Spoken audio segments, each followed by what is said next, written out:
Today we're going to go over solving two-step inequalities. Very similar to two-step equations, but we don't have an equal sign, so it's going to be inequalities.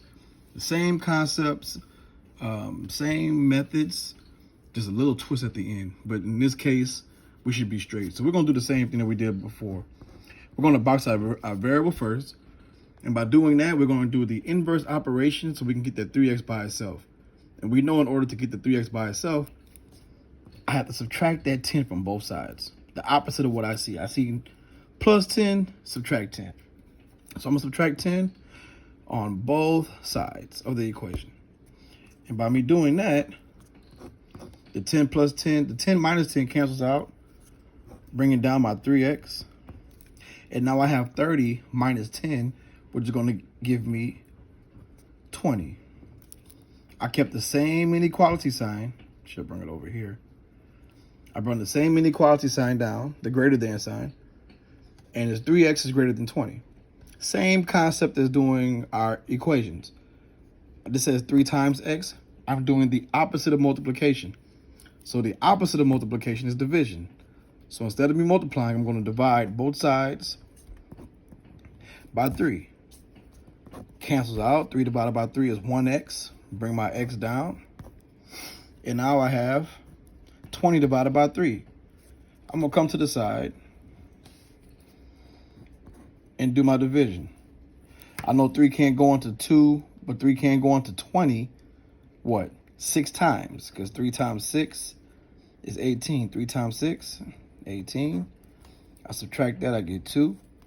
3 cannot go into 2, so I have to add a decimal and create a 0. Bring that down. 3 goes into 20. Another what? 6 times, which is 18.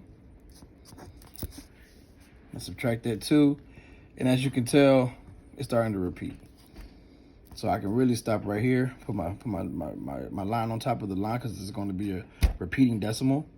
And I come over here, and x is really, I would like you to round it up to 6.7. That would be probably the best answer choice that you can do. X is greater than 6.7. Pretty simple stuff. Now, I want to go into another one that shows a different inequality. So let's find 5x minus 50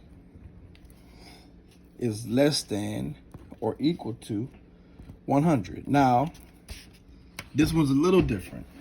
If you can tell, I have a less than or equal to sign. This one just had a greater than sign. If you can remember when we graph, since it doesn't have a less equal to sign, it's going to be an open circle.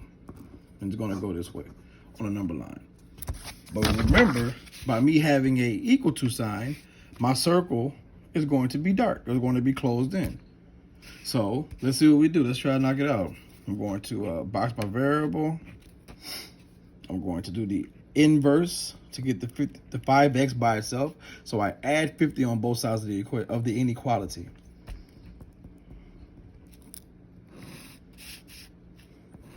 By me doing so, this cancels out. Here's my 5x. Less than or equal to 100 plus 50 is equal to 150. So far, so good. I divide both sides by 5. When I do that, x is less than or equal to, let's divide, 150 divided by 5. Well, we all know 5 goes into 15 3 times. And I just bring down my 0, which goes in none. So x is equal to 30. All right. Pretty simple. Now what I want to do, I want to do the same problem again, just so I can show you the difference if it's a negative variable. So if I have a negative 5x minus 150 is less than or equal to 100. I'm going to go through this one pretty fast because it's going to be a little different.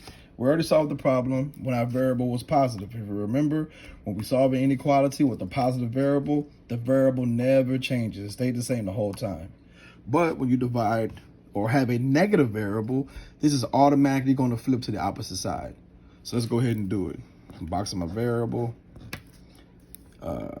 Max fact, I'm sorry, that was 50. So I'm going to add 50 on both sides. Cancels out. I bring down my negative 5x, which is still less than or equal to 150. And here's the part that's very similar to here. This is positive, this is negative. So I'm dividing both sides by negative 5x. And now my inequality flips. It is now going to be greater than or equal to, and this is going to be a negative 30. So x was greater than or equal to a negative 30. This was x was less than or equal to a positive 30. So on the number line, it would look like this, a closed circle going that way. And this would be a closed circle going to the right. Okay, so I hope this little small quick tutorial helped you, or helped you jog your memory. I think that you're pretty good on it, but if you don't have some questions, you have any of them, let me know, and I'll talk to you later.